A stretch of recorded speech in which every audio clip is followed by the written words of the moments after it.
Hello, happy Monday. I hope you're good. Today I'm here for another short story review in Stephen King's If It Bleeds. Today I'm going to be reviewing the third story called If It Bleeds. It's the biggest story in this book. It is about 200 pages, I want to say, so it's the biggest chunk of this book. And I just want to say that this review is going to be containing spoilers, so if you don't want to be spoiled on this story as well as The Outsider and I guess possibly the Bill Hodges series, then maybe don't watch this, or unless you don't care about spoilers, then hey, stick around if you want, but if you do care, maybe don't watch this. So just saying that. Now I'm gonna get on to my review.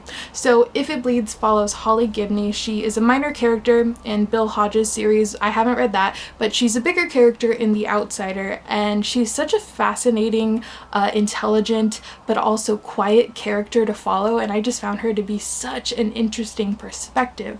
So in If It Bleeds, we follow Holly as she becomes aware of a school bombing that occurs, and she notices something about one of the news reporters that seems a bit off. So she decides to do some investigating, and she finds out a lot about this news reporter that is very odd, and she finds out that this guy is actually a creature from The Outsider. They're called The Outsiders, and what they are is, I think Stephen King kind of takes inspiration from the El Cucoy, or I'm not sure how to say the creature's name, but they're basically shapeshifters, and they feed on people in different ways. In The Outsider, they feed on people, I think they kind of eat them, and in this story, our news reporter, he feeds off of people's fear and pain, I think, and this story is really interesting because in the beginning, Holly meets a character that sees this as possibly being not so bad, because if this news reporter is just using, reporting on the news as a way to feed himself, then that's not so bad.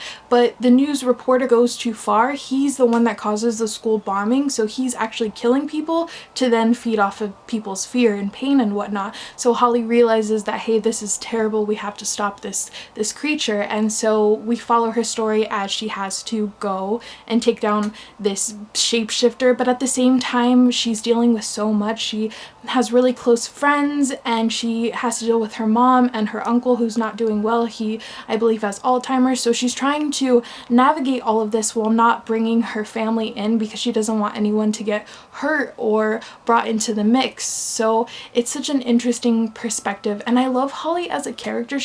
I would love to read more from this character because we see her character growth. She's so she's so, I don't want to say sad, but she's a very like closed off, reserved, not very confident in herself character, but as the story goes on, we see her grow into herself, we see her become more confident, we see her kick butt by the end, and it's such a satisfying story that I just loved so much. And I love Stephen King's writing in this. He's such a great storyteller, and even the other minor characters in this, Stephen King will just have you pulling at your heartstrings with them. You just care about all of them. You just want them all to be okay at the end.